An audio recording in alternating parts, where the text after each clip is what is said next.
আসসালামু আলাইকুম, আফসানা পিয়া স্বাগত জানাচ্ছি এনটিভির মধ্যরাতের খবরে। ক্রাউন সিমেন্ট শিরোনাম দেখছিলেন, এবারে পুরো খবর।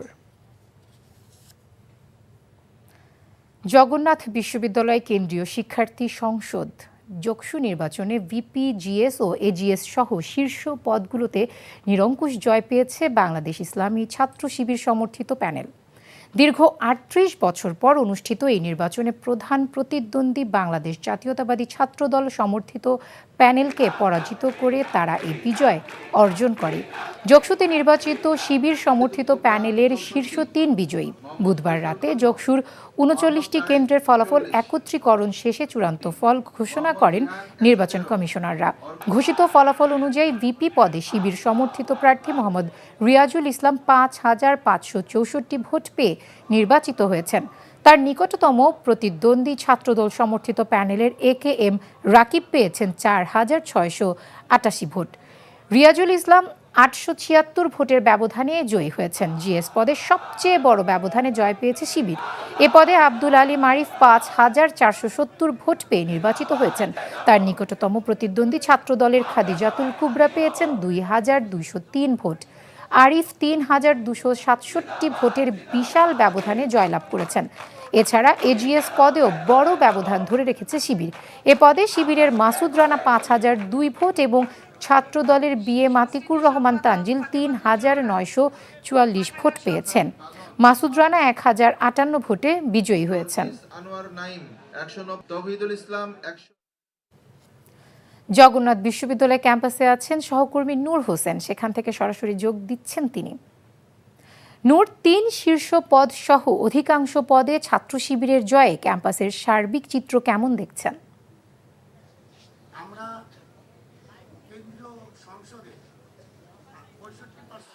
আফসানা, জগন্নাথ বিশ্ববিদ্যালয় প্রথমবারের মতো যে ছাত্র সংসদ নির্বাচন হচ্ছে, এটির অনানুষ্ঠানিকভাবে পুরো ফলাফলটি আমরা জানতে পেরেছি এবং সেই ফলাফলে ছাত্র শিবির সমর্থিত যে প্যানেলটি রয়েছে সেই প্যানেলের অধিকাংশ সদস্য নির্বাচিত হয়েছেন।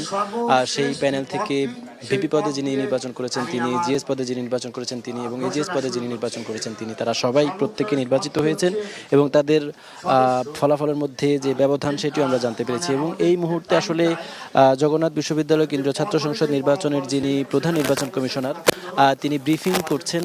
আমরা আনুষ্ঠানিক যে ঘোষণা সেই ঘোষণায় চলে যাব সরাসরি।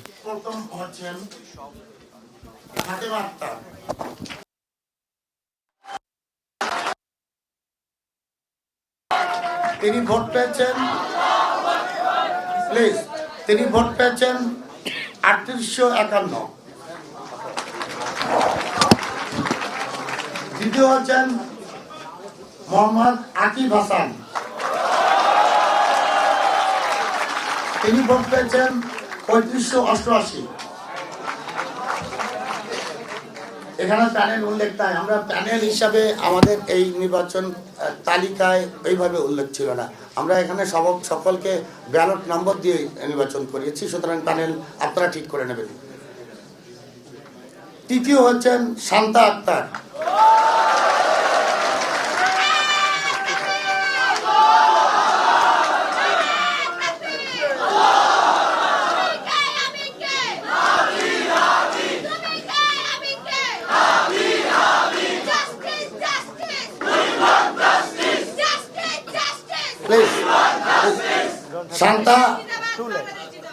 শান্তা ভোট পেয়েছেন ৩৫৫৪। চতুর্থ হয়েছেন মোহাম্মদ সালমান আমিন,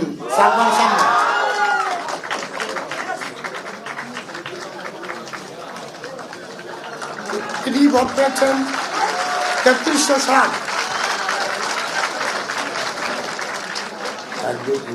পঞ্চম হয়েছেন মোহাম্মদ জাহিদ হাসান,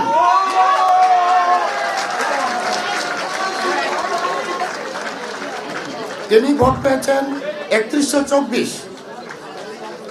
ষষ্ঠ হয়েছেন মোহাম্মদ আবদুল্লাহ আল ফারুক,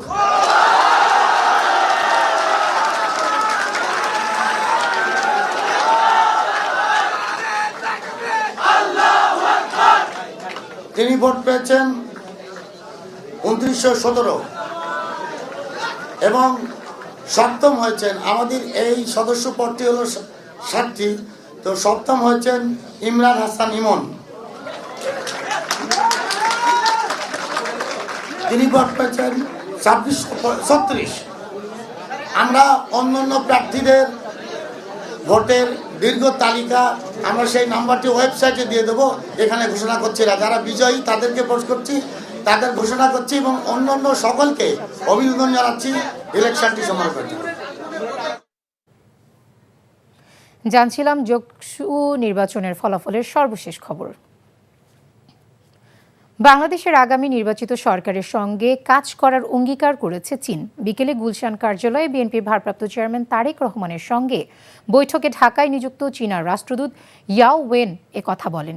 দুদেশের স্বার্থ সংশ্লিষ্ট বিষয়গুলো নিয়ে আলোচনা হয়েছে তাদের। এদিকে ঢাকার বাইরে প্রথম 4 দিনের সফরে 11 জানুয়ারি উত্তরাঞ্চল যাচ্ছেন বিএনপির ভারপ্রাপ্ত চেয়ারম্যান তারেক রহমান। অবশ্য এ সময় নির্বাচনী আচরণবিধি মেনে চলা হবে বলে জানানো হয়েছে দলটির পক্ষ থেকে। আপিল শাহরিয়ারের রিপোর্ট।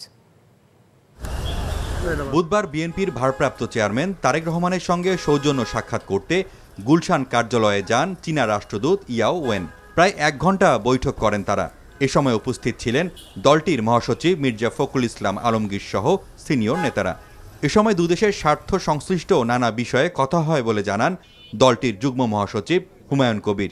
এই মিটিংটা বেসিক্যালি আপনার এই জিনিসগুলো মানে একটা বেসিক আপনার এক্সচেঞ্জ অফ ভিউজ অ্যান্ড প্লেজেন্ট্রিজ এবং আগামী ডেভেলপমেন্ট প্রোগ্রাম নিয়েই মানে মত বিনিময় হয়েছে। ওনারা গুরুত্ব সহকারে বিবেচনা করে তারেক সাহেবের রোল, ভারপ্রাপ্ত চেয়ারম্যান বিএনপির তারেক রহমান সাহেবের role in leading Bangladesh into the future, but it is for the people of the country to elect their next leader and Prime Minister.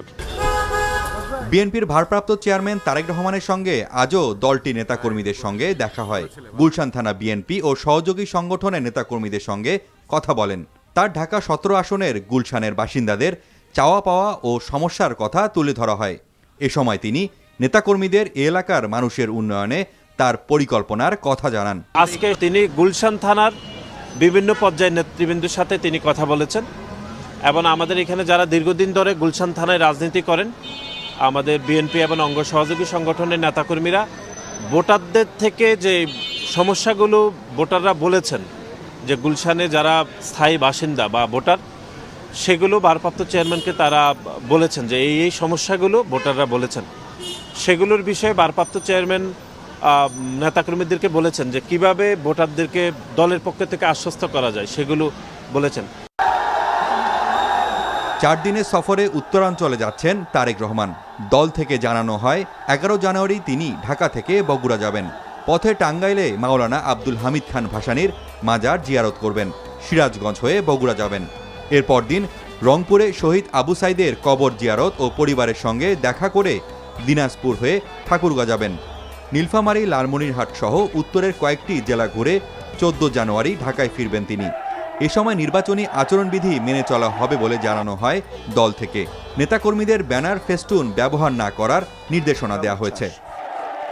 Apple Shahriar, NTV news, Dhaka. জাতীয় নির্বাচনে প্রার্থিতা ফিরে পেতে মনোনয়নপত্র বাতিল হওয়া প্রায় 131 জন প্রার্থী তৃতীয় দিনে আপিল করেছেন। এদিকে দলীয়ভাবে নিয়োগপ্রাপ্ত ডিসি এসপিদের অপসারণের দাবি জানিয়েছে জামায়াত ইসলামী। দলটির নায়েবে আমির ডাক্তার সৈয়দ আবদুল্লাহ মোহাম্মদ তাহের বলেছেন, মনোনয়নপত্র যাচাই বাছাইয়ে কয়েকটি জেলার ডিসিরা দলীয় সিদ্ধান্তের প্রতিফলন ঘটিয়েছেন। বুধবার বিকেলে নির্বাচন কমিশনারদের সঙ্গে বৈঠক শেষে তিনি এসব কথা বলেন। বিস্তারিত শিউলি রায়ের রিপোর্টে। আগারগাঁও নির্বাচন কমিশন ভবনে তৃতীয় দিনের মতো চলে সংক্ষুব্ধ প্রার্থীদের আপিল আবেদন কার্যক্রম। প্রথম 3 দিনে এই পর্যন্ত 295 জন প্রার্থী তাদের প্রার্থিতা ফিরে পেতে আবেদন জমা দিয়েছে। হলফনামায় তথ্যের ভুল, প্রার্থীর নামে মামলা, ঋণখেলাপি বা সমর্থকদের স্বাক্ষরে গরমিল, দ্বৈত নাগরিকত্ব এমন নানা কারণে বাদ পড়েছে প্রার্থিতা। এদিকে বিকেলে নির্বাচন কমিশনারদের সঙ্গে জামাতে ইসলামী 6 সদস্যের প্রতিনিধি দল বৈঠক করেন। এই সময় মাঠ প্রশাসনের কোনো কর্মকর্তাদের অপেশাদার আচরণ, দলীয়করণ এবং লেভেল প্লেইং ফিল্ড না থাকার বিষয় নিয়ে বিস্তারিত আলোচনা হয়। বৈঠক শেষে দলের নায়েবে আমির ডক্টর তাহের অভিযোগ করেন, প্রার্থী যাচাইয়ের ক্ষেত্রে বড় ধরনের বৈষম্য সৃষ্টি করা হচ্ছে। বিভিন্ন জায়গায় ডিসিরা দলীয় ডিসি নিয়োগ করা হয়েছে এবং সেই দলীয় দৃষ্টিভঙ্গি থেকে তারা দেখেছে, তারা আইনকে দেখেনি। আমরা বলেছি এই ধরনের ডিসিএসপি যারা আছে তাদেরকে অপারেশন করতে হবে এবং নিরপেক্ষ ডিসিএসপিকে সেখানে নিয়োগ করতে হবে, নাহলে নির্বাচন প্রশ্নবিদ্ধ হবে। ভারতের এক কূটনীতিকের সাথে জামাতের আমিরের আনুষ্ঠানিক কোনো বৈঠক হয়নি জানিয়ে ডক্টর তাহের বলেন, সৌজন্য ওই সাক্ষাৎকে প্রচার না করার অনুরোধ করা হয়েছে দেশটির পক্ষ থেকে। ইন্ডিয়ার সাথে আমির জামাতের কোনো ফর্মাল বৈঠক হয়নি। উনি যখন অসুস্থ ছিলেন তখন বহু দেশের রাষ্ট্রদূতেরা ওনাকে দেখার জন্য আসছিলেন। ভারতীয় দূতাবাস থেকে রিকোয়েস্ট করা হয়েছিল যে আমরা আমির জামাতকে দেখতে যাব, উনি অসুস্থ।